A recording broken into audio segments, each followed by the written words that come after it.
Okay, so little meditation. Of course, breathing. Breathing and letting in everything that you're ready to let in, that is a part of who you are already, that is that perfection that is you. The beautiful part that is always there waiting to come and play, to come and be. That part of love that is with us here always. The star mothers, the entourage of Kryon, the entourage of Adirondha. What surrounds us, we become. Love surrounds us, and we become love. Light surrounds us, and we become light. Wisdom, we become wisdom. Joy, peace, forgiveness, compassion, and we become all of those things because that is our intention. That is why we are here and who we are here to be in this family of love. Greetings, dear ones. I'm Kryon of Magnetic Service.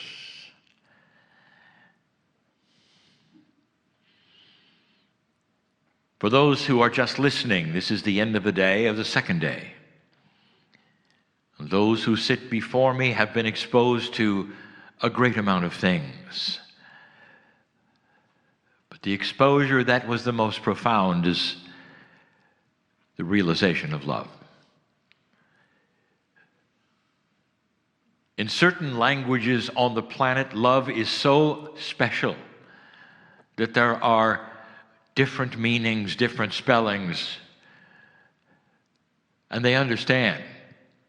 Mostly the ancient languages, the oldest on the planet, will have this. There is an understanding that love has so many aspects and so many parts and so many ways of being expressed. The love you have for a parent, the love the parent has for you, they're different. The unconditional love that you would have for an animal, and there's back to you, it's different. But the one that is the highest, if you have to measure height, is the love of God.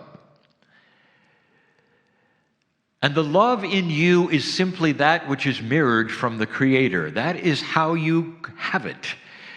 If I told you this, that if it were not for God inside you, there would be no love in a human. There would be loyalty and perhaps appreciation as one animal to another, living side by side, intelligent enough to speak. But without God inside, there would really be no love. Without God inside, there would be no compassion. And so that's why you meet people or you know of people along the way who you would say they're compassionless, or they have no idea how others feel, there's no empathy at all. And then you would understand what free choice creates. Because these are the things that will vary and go up and down with consciousness, showing you that it is not automatic that a humanoid walking any planet, with or without God, would have compassion or would have love just because they have intelligence. They would not. And so it is a God-given thing. And yet we are saying that you are part of that God. So you gave it to yourself by plan, so that you could awaken or not. And it's no secret then that evolution, or as you raise the consciousness, is going to be greater compassion and greater love. It's automatic. It comes with the system of God. the system of God. That's the system in humans. It's the system in humans all over the galaxy. And I've just given you a hint. When you meet your ancestors of the galactic order, meaning those from other systems, they will be humanoid. Some will be bigger. Some will be smaller. There will be different shades, perhaps, and face shapes that you haven't seen before. But they're all humans. And that tells you something, that the vessel that has been chosen to hold God is human, and is beautiful, and it is elegantly designed, and it's been around almost before Earth. How does that make you feel?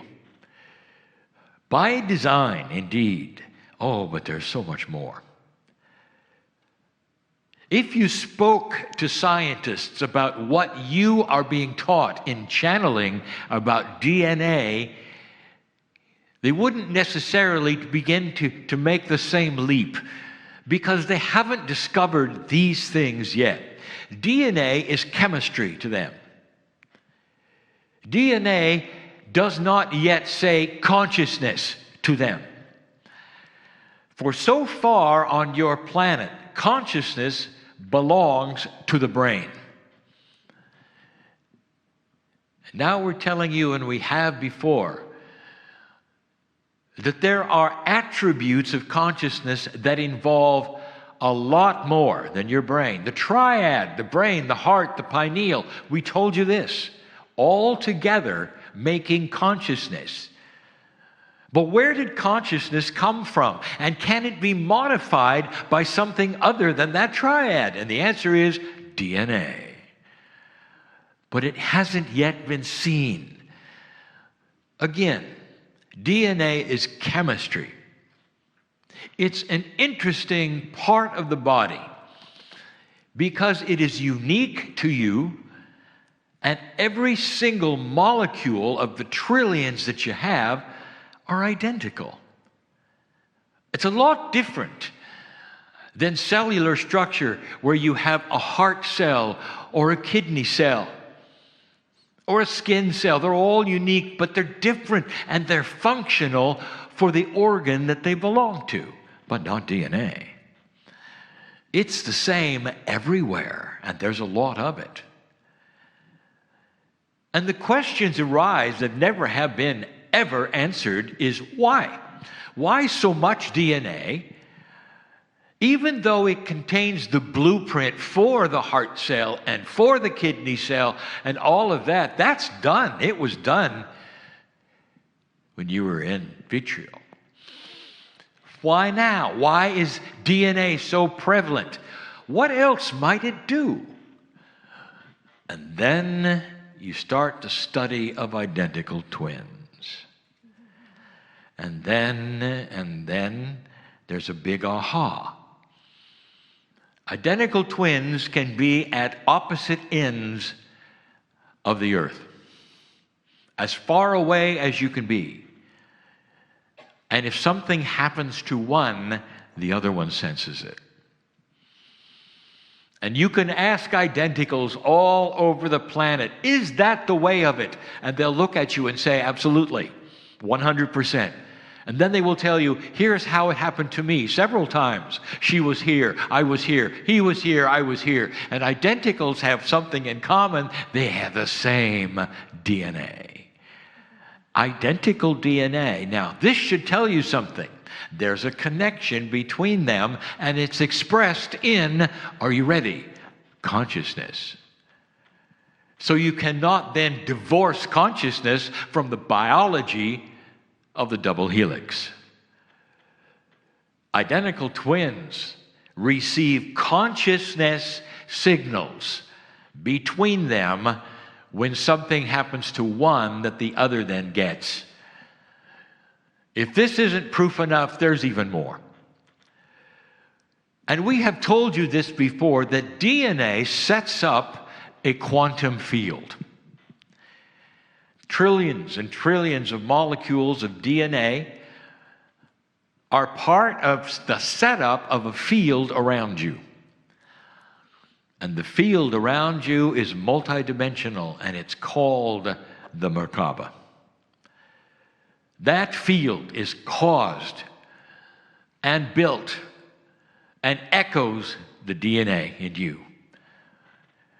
So suddenly there is a picture of a complexity of the human being that goes even further than any chemistry that has yet been observed or discovered or worked with or measured. And DNA will eventually reveal itself as the key to everything, since the Merkabah has patterning in it that will actually show your health when you can see it and when you can measure it. And we've told you this before, that the seers around you, the sensitive ones, the medical intuitives are reading the field of your DNA, the Merkabah of the soul, if you wish to say. This is a beautiful plan. How does it make you feel that there's so much more yet to be even discovered about you and your body that is sacred and beautiful, planned, designed, and isn't new? It isn't new. When life was microbial on the earth, there were humans on other planets. And now the one that you wanted to hear, and you were them. Dear ones, this planetary adventure called Earth is just the newest one. You have come from other places, other planets, doing the same thing with other consciousnesses, with other DNA, looking the same but slightly different. And that's why when you get to Earth for the first time, no matter when you arrived for the first time, you're comfortable. You're a human again. And you're learning the culture of Earth. We speak sometimes of the newbies, the ones who have just arrived, being so different because they're just getting used to the consciousness that the Earth has created. Have you ever noticed how clueless a newbie is on some things that actually are low energy? They expect more and they're shocked where they're tricked. Have you noticed? That they're pure and they're shocked when they're betrayed. Have you noticed? This newbie has come from a higher consciousness planet long before you and has arrived with expectations of a higher baseline. And the newbie is the first one that receives that which is the low energy realization. The newbie is the one who will be the most depressed the fastest when they somehow realize they've stepped into a place that's not as nice as where they came from. And then they get used to it. And then they work with it. And lifetime after lifetime, it's been there, done that. They work the puzzle in the energy that has been created by humans since the beginning of human time.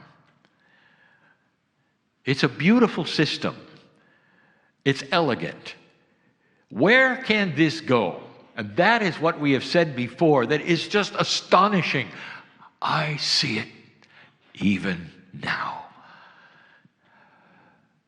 You've been there. There are so many on the planet who reel at the idea that you might have come from Pleiadian DNA. And they say that's just absurd, not understanding that they were Pleiadians. Some of you have been called space creatures or whatever. You are. You were. That's the plan. When the oven was ready,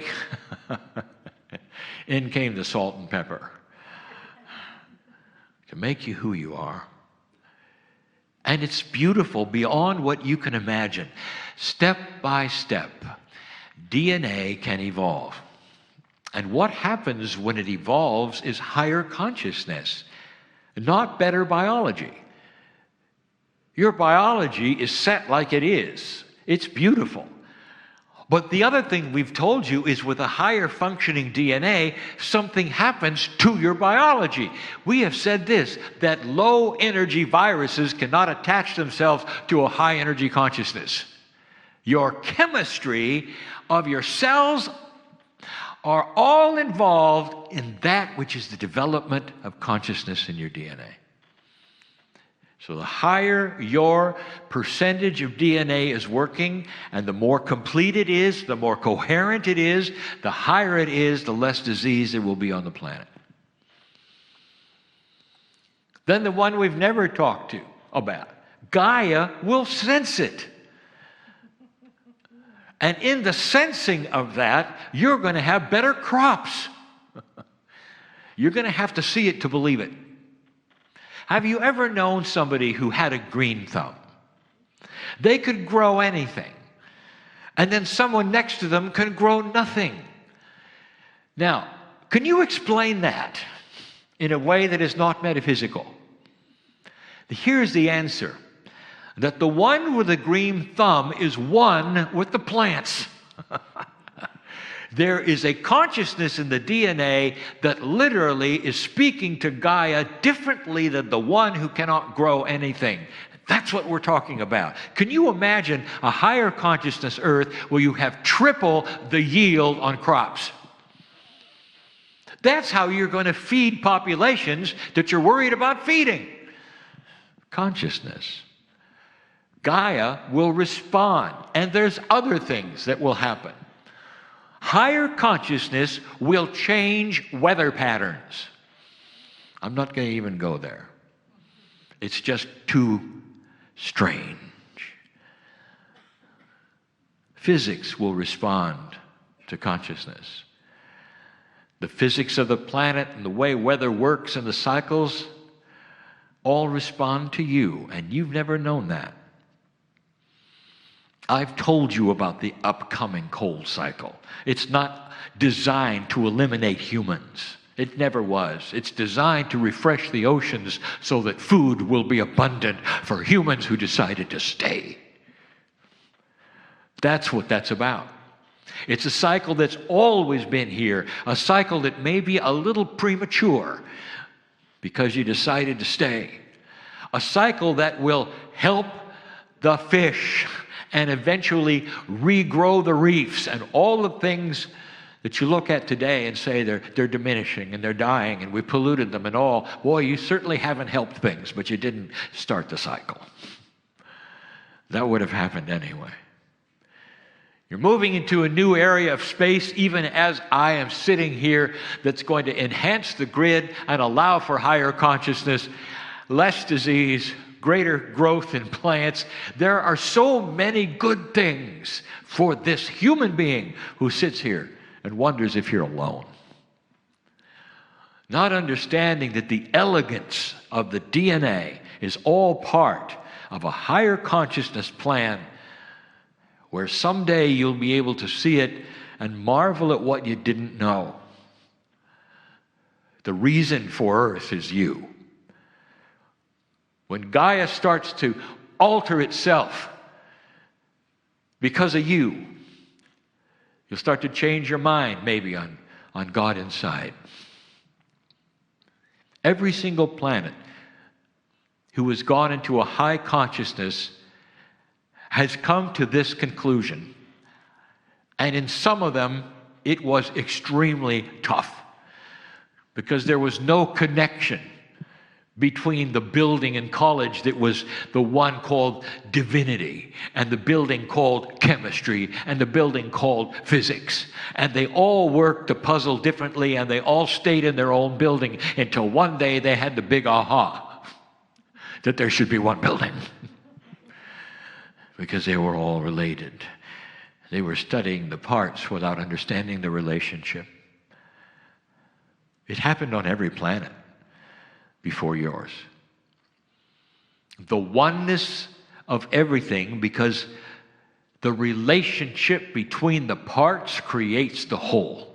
And you can't take the parts away from one another and then study them alone, because the puzzle will never come together. DNA helps with consciousness and the triad between the heart and the pineal and the brain. The brain is the logic, it's the rememberer, it's the storage. But DNA is the akash. DNA represents so much more than synapse in your brain. It is more complicated than has been seen, and that makes it beautiful. But in the complexness of it, there's a simplicity of the plan. The puzzle comes together to make the whole simpler. And what I mean by that is when you assign the entire reality to one organ, it makes it super complex. When you share it with more than 4 things, it becomes simpler. Then you start to see what the things do. I'm way ahead of myself. This has been the discovery of planet after planet who goes into what you are going into now. Awakening. An awakening of self, awakening of consciousness, and the beginning idea of humanity. That there really can be a world where you look at each other and you say, we're the same. We're not going to war. We're the same. And we think differently and we worship differently the one God, but we're still the same. And we have the ability to do that without fighting about it. And a higher consciousness starts to agree. And a coherence of thought and compassion starts to create economies based on principles you haven't seen yet. Best thing you've got going is democracy. That was good, and now it isn't. You've seen it, and now it isn't. It's now dysfunctional. Democracy was never meant to have elections where winner takes all until the next election. It was meant instead for consensus of coherence and a system where everyone benefits instead of everyone fighting. There are new democracy principles coming. We've even told you about that. That will happen with a DNA that starts to be enhanced because it creates new thought. Things that have never been thought of are in that field now, waiting to be manifest. There's new healing modalities. There's new thoughts about how things can work. There's new energy. It's coming fast. There's new ways to have yourself so you don't have to worry about water with the weather change. It's going to come so that the weather change does not then spoil what has been here for centuries. It's coming, especially on the coasts where you have plenty of water to desalinate. It's coming. This is what this shift is all about, and it's beautiful. I'm looking at a planet right now in graduation, and it's not here. Way before your time. It had a 1 million year start. Not quite, but almost a million year start on you. And it went into graduation, and DNA started to become that which was higher and higher, until it got to that place of 70 or 80% of the ability of any human who has DNA, 70 to 80%. And when it was 70 to 80%, they looked at the earth and they said, the earth is not ready. It's not really ready yet. It needs some things. It has to go through some other dispensations. It has to start to boot itself up and raise itself up and have better choices. Let's give them something. And so they sent masters.